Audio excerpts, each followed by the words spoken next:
tu s'attrotta milia, va tu s'attrotta prosa di si sposu in sto garco, l'hanno subisu in sto garco, l'hanno subisu in sto garco, imbara con la cotta, imbara con la cotta su.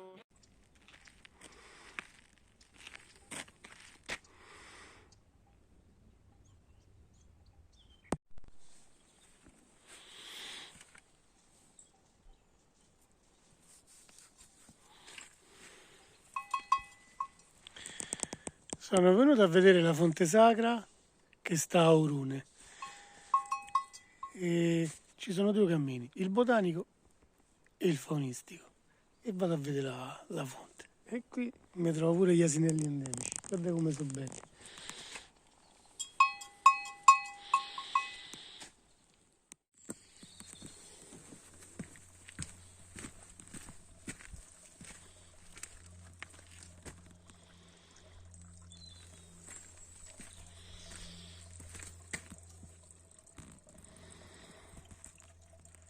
Il costo della visita è di 5 euro. Alla biglietteria ti spiegano alcune cose e ti fanno vedere i modellini che hanno creato, non solo di questo tempio. Una cosa curiosa di questo tempio è che le rocce usate per costruirlo sono di materiale vulcanico, basalto e trachite, che qui questo materiale non c'è.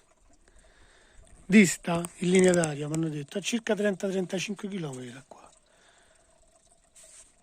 Ma come ce l'hanno portato fino a qua? Ma esisteva la ruota? O caricavano sulle bestie?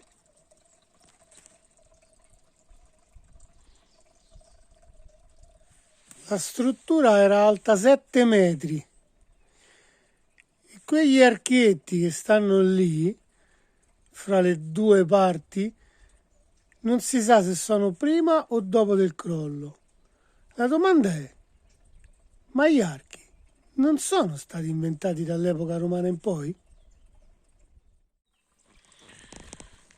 Non so che ne pensate, ma è bellissima. È una fonte proprio bella. Poi mi stavano dicendo che il 21 giugno, con il solstizio, c'è un raggio di sole che gli entra dentro,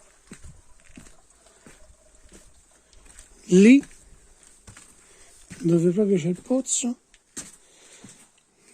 e funge da specchio qua. E poi guardate che acqua trasparente. Magari c'è una ragnatela, forse si vedrà col cellulare, non lo so, però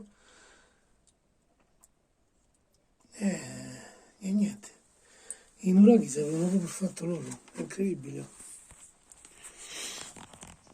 Veramente bella sta fonte, sto pozzo sacro.